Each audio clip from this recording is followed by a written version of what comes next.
నమస్తే, నేను తెలియజేసి ప్రస్తుతానికి మనతో పాటు టీడీపీ నాయకుడు కార్యకర్త విధంగా టీడీపీకి ఒక మంచి శ్రేణులకు అనమాట. ఆయన ప్రస్తుతానికి మనతో పాటు ఉన్నారు. స్టాలిన్ బాబు సార్, నమస్కారం. ఎలా ఉన్నారు? బాగున్నారు. ఏంటి సార్, ప్రస్తుతానికి మీ పార్టీకి సంబంధించి కానీ, మీ నియోజకవర్గానికి సంబంధించి కానీ, ఈ పార్టీ తరఫున ఎమ్మెల్యేకి సంబంధించి కానీ మీరు ఏం చెప్పదలుచుకున్నారు? ఇక్కడ కర్నూలు కాన్స్టిట్యూన్సీ వచ్చి ఇప్పుడు కూడా టీడీపీ పార్టీయే తెచ్చులో ఉంటుంది.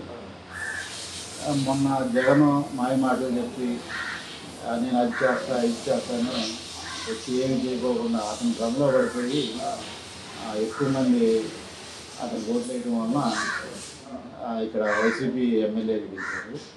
లేకపోతే టీడీపీ అనేది కంచుకోట కర్నూలు నియోజకవర్గం. మరి ఇప్పుడు గతంలో కూడా ఇచ్చిన సంక్షేమ పథకాలు ఏవైతే ఉన్నాయో అవన్నీ పూర్తి స్థాయిలో ప్రజలకు అందాయని మీరు అనుకుంటున్నారు? ఏం అందలేదు. ఎప్పుడైనా సప్లాన్ నిధులని అంటే ఎస్సీ ఎస్టీ సప్లాన్ నిధులని కామన్గా ఇచ్చే నిధులతో పాటు సప్లాన్కి సపరేట్గా ప్యాకేజ్ అవుతుంది. ఈ ప్యాకేజ్ కూడా తీసుకెళ్ళి జనరల్గా అమ్మఒడికి ఇచ్చాను, ఆ వాడికి ఇచ్చాను, ఈ వాడికి ఇచ్చానని ఈ ఎస్సీ ఎస్టీని అభివృద్ధి పరిచే యొక్క సప్లాన్ నిధులు అనేది ఎక్కడా కూడా కేటాయించిన దాఖలాలు. కనీసం పల్లెల్లో గత ప్రభుత్వం చేసిన రోడ్లు తప్ప ఈ ప్రభుత్వం వైఎస్ఆర్సీపీ ప్రభుత్వం వచ్చిన తర్వాత ఎక్కడ ఏ పల్లెల్లో కూడా ఈ సిమెంట్ రోడ్డు వేసాం, ఇది కంప్లీట్ చేసాం దానికి లేదండి. ఎక్కడా కూడా అందుకే డెవలప్మెంట్ లేదనే సారథి గారు కూడా ఇక్కడి నుంచి మళ్ళీ టీడీపీలోకి వచ్చి జాయిన్ అవ్వడానికి ప్రధానంగా రోడ్లు ఉండాలి, రోడ్లు విద్యా సంస్థల డెవలప్మెంట్ ఉండాలి, నిరుద్యోగానికి ఎంప్లాయ్మెంట్ కలిగించాలి. ఏ జాబ్ క్యాలెండర్ అన్నాడు, ఒకటి కూడా జాబ్ క్యాలెండర్ ఇచ్చేది అనౌన్స్ చేయడం వరకే, కానీ అతను ఎక్కడా కూడా అమలు పరిచే విధానం. అంటే ఈ రోజున ప్రతి ఇంట్లో అంటే సిటీ లెవెల్లో గ్రామాల గురించి మాట్లాడు, గ్రామాలు ఉండే వాళ్ళకి ప్రతి ఇంటికి ఉద్యోగం ఉంది ఈ రోజు లేదు. వాలంటీర్లు ఎక్కడి నుంచి వచ్చారు? వాలంటీర్ ఉద్యోగం. అదేవిధంగా ఆటో డ్రైవర్లకి 10,000 చొప్పున ఇస్తున్నారు, వాళ్ళు ఎక్కడి నుంచి వచ్చారు?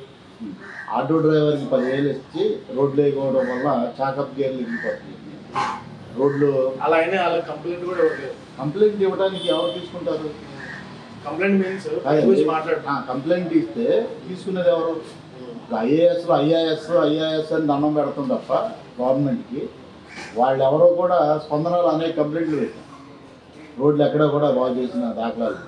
ఇప్పుడు బ్రేక్ ఇచ్చి బ్రేక్ వదులుకుంటా ఫస్ట్ గేర్ సెకండ్ గేర్లో మీకు కూడా తెలుసు, అందరికీ తెలుసు ఎంత ఆయిల్ కాలుతూ ఉంటుంది. ఇప్పుడు ఇచ్చేది ఏం లేదు. ఇప్పుడు రోడ్ ట్యాక్స్ ఉండేయండి, ట్యాక్సీ ప్లేట్లు. రోడ్ ట్యాక్స్ వచ్చేప్పటికి నేషనల్ పర్మిట్ ఉన్న దానికి ప్రతి క్వార్టర్ ట్యాక్స్ 3 నెలలకు వచ్చి 9,400 9,500 పడుతుంది. ఇతను ఆటో ఓనరు డ్రైవర్ కింద 10,000 ఇస్తున్నాడు. 9,000 ఉన్నది 12,400 చేశాడు. ఎంత పెరిగిందండి? 3,000 పెరిగింది. సంవత్సరానికి ఎంత? సంవత్సరానికి వచ్చి 12,000 అవుతుంది. ఇతను ఇచ్చింది ఎంత? 10,000. అంటే ₹2 వడ్డీ వేసి లాగేసాడు మా దగ్గర నుంచి. ఇప్పుడు మీరు చెప్పింది బాగుంది. ఇప్పుడు అలాగని చెప్పేసి మా 10,000 ఇస్తున్నారు, మా దగ్గర 2,000 వసూలు చేద్దామని చెప్పి అదనంగా మేమే 3,000 2,000 అదనంగా నష్టపోతుందని చెప్పి అలా ఎక్కడ మాట్లాడిన దాఖలు లేవు కదా అంటారు. మాట్లాడిన దాఖలు అంటే మాట్లాడుతున్నారు, స్టాండ్ చేసి మాట్లాడుతున్నారు. వచ్చి ఎవరైతే నష్టపోతారో వాళ్ళు మాట్లాడింది లేదు కదా. వందనాలో క్యాంప్ కార్యాలయంలో అర్జీ పెట్టారు. అర్జీ పెడితే ప్రభుత్వ డిసిషన్స్ మీద మేము ఏం చేయలేమండి, మీ సమస్య వ్యక్తిగత సమస్యలు ఏమైనా ఉంటే చెప్పండి, పరిష్కరిస్తాం. మా వ్యక్తిగత సమస్యలు ఏమైనా పరిష్కరిస్తారండి అని సమాధానం సీఎం క్యాంప్ కార్యాలయంలోనే సరిగ్గా లేదు. మరి ఆ సమస్య ఎవరు చెప్తే ఎవరు తీర్చాలి? అపోజిషన్లో ఉన్న మీరేం చేశారు? ఇక్కడండి ఇప్పుడు కరోనా వచ్చింది, కరోనా టైంలో బయటకు వచ్చి ధర్నాలు చేయడానికి లేదు. తర్వాత చేస్తాను. తర్వాత అసలు అపోజిషన్లో ఉండి మీరు ఇప్పుడు మాట్లాడతారు కదా, అపోజిషన్లో ఉండి మీ పార్టీ కానీ మీరు కానీ మీలాంటి నాయకులు కార్యకర్తలు కానీ మీరేం చేశారంట? అంటే మీరు దాన్ని ఖండం చేశారా, వ్యతిరేకించారా, లేదంటే ఇది ఇలా కాదు ఇలా చేస్తే బాగుంటుందని మీరేమన్నా పాజిటివ్ వేలో సలహాలు సూచనలు ఇవ్వడానికి ప్రయత్నాలు చేశారు? ధర్నాలు చేశారు, అనేక కార్యక్రమాలు చేసాం. రోడ్లు మరమ్మతులు చేయాలి, కనీసం గుంటలు పట్టుకొని గుంటలు పూడ్చే పవన్ కళ్యాణ్ ఫ్యాన్స్ గుంటలో పొరుస్తుంటే వాళ్ళ మీద రోడ్లు తవ్వుతున్నారని చెప్పి వీఆర్ఓతోనే కంప్లైంట్ పెట్టించి కేసు కట్టించారు ఇదే పోలీస్ స్టేషన్ కనిపాడు. గుంటల్లో పూడుస్తుంటే ఇంకా పెద్ద గుంటలు చేస్తున్నారని తప్పుడు కేసులు పెట్టించారు. అది తప్పుడు కేసులు మీరు తెలిసినప్పుడు మీరు ఒక యాజ్ ఏ అడ్వకేట్ మరి దాన్ని నుంచి బయటికి తీసుకొచ్చే ప్రయత్నం అంటే కరెక్ట్ కాదు, ఇది నిజం అని చెప్పి మీరు ఎందుకు నోరు ఇప్పి చెప్పలేదు? దేనికి దానికి ఏ పార్టీకి ఆ పార్టీకి లీగల్ సెల్ ఉంటుంది. పవన్ కళ్యాణ్కి మాకు అప్పుడు ఎలియన్స్ ఏం లేదు. అంటే ఈ ఫ్లైఓవర్ దగ్గరే గత ఎప్పటి నుంచో ఆలోచన అది ఈ మధ్య కాలంలో బయటపడింది. అది ఎవరు చేయాలండి? ప్రభుత్వం చేయాలి. గుంటలు పొడ్చాలనేది మనం వెళ్తాం రెగ్యులర్గా వెళ్ళే రోడ్డు కాబట్టి గుంటలోనే అని చెప్పేసి ఎవరెవరు ట్రాక్టర్లు తీసుకొచ్చి అక్కడ పెట్టి ఆ గుంటలు పూడుతుంటే వాళ్ళే రోడ్డు వేయడానికి కేసులు పెడుతుంటే పోలీసు వ్యవస్థను పూర్తిగా ఉపయోగించుకొని పబ్లిక్ని నోరు మెదపుకోకుండా చేసేస్తున్నారన్నమాట ఈ ప్రభుత్వం. అదే మీరు మీలాంటి వాళ్ళు చదువుకున్న వాళ్ళు ఎడ్యుకేటెడ్ పర్సన్స్ ఉన్నారు కదా, ఒక దాంట్లో మీకు ఉన్నటువంటి విజ్ఞానం ఎక్కువ ఉన్న స్థితిలో మీరు ఉన్నారు. ఇలాంటి వాళ్ళందరూ కూడి ఎందుకు ఇంకా దాన్ని ఖండం చేయలేకపోయారంటున్నాను. అందరూ చెప్తానండి, మా ప్రెస్ మీట్లో చెప్తా ఉన్నారు, ధర్నాలు చేస్తున్నారు, కేసులు కడతానికి పోలీస్ వ్యవస్థని ఉపయోగిస్తున్నారు తప్ప అదేమంటే మేము బటన్ నొక్కుతున్నాం, మీకు అది పడుతుంది, మీకు ఇది పడుతుందని సీఎం గారి స్థాయిలోనే బూతులు మాట్లాడుతున్నాడు. స్టేజ్ వేదికల మీద కూడా ప్రతిపక్షన ఇప్పుడు కళ్ళాలని ఏకవచనంతో పవన్ కళ్యాణ్ గారిని అంటున్నాడు.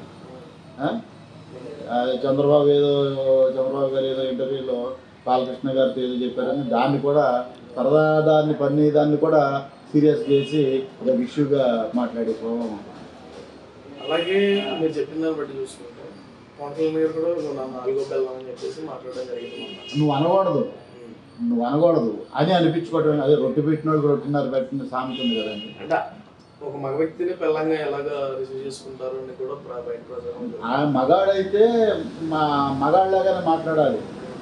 ఎలా సమస్య ఉంది, ఆ సమస్యని వీళ్ళు చెప్తున్నారు. సమస్యను పరిష్కరించే దారిలో సీఎం హోదాలో మాట్లాడారు. సీఎం స్థాయి క్యాండిడేట్ లాగా మాట్లాడుతున్నారు జగన్మోహన్ రెడ్డి గారు. అలాగే మొన్న మీరు చూసుకుంటే బాలకృష్ణ గారు ఉన్నప్పుడు హోటల్లో ఒక అమ్మాయితో ఫోటో బయట రావడం, అంటే అభిమానంగా దిగిన ఫోటో అనుకుంటే అనుకోవచ్చు కానీ ఆ విధంగా కాదు. ఒక రూమ్ లో ఆయన మీద మార్పింగ్ అండి, షర్ట్ లేకుండా ఒక బనీన్తోనే ఉన్న ఫోటో బయటికి రావడం, అమ్మాయి ఇప్పుడు వరకు కూడా మీరు ఎదుగుతున్నా సరే కనిపించకపోవడం, అది కూడా విజయవాడ సంబంధించిన అమ్మాయి అవడం, అసలు ఏంటి దాని చుట్టూ ఉన్నదంతా మార్పింగ్ అండి. హాస్యం ఏంటి? ప్రతిపక్షాల మీద అధికార పక్ష కుట్ర తప్ప ఏమైనా చిన్నగా ప్రతిపాటి పుల్లారావు గారు వల్ల అబ్బాయి మొన్నటి వారికి ఏమీ లేదు. పుల్లారావు గారికి అక్కడ సీట్ కేటాయించగానే జిఎస్టీ ఎగవేసారని చెప్పేసి కేసు కూడా ఫైల్ చేయకుండా తీసుకెళ్ళి చెప్తున్నారు. ఇవన్నీ ఏంటంటే అధికార పార్టీ యొక్క దుర్వినియోగం తప్ప ప్రతిపక్షాలని అణచివేసే ధోరణిలో ఇది మాట్లాడుతున్నారు తప్ప ఏం లేదు.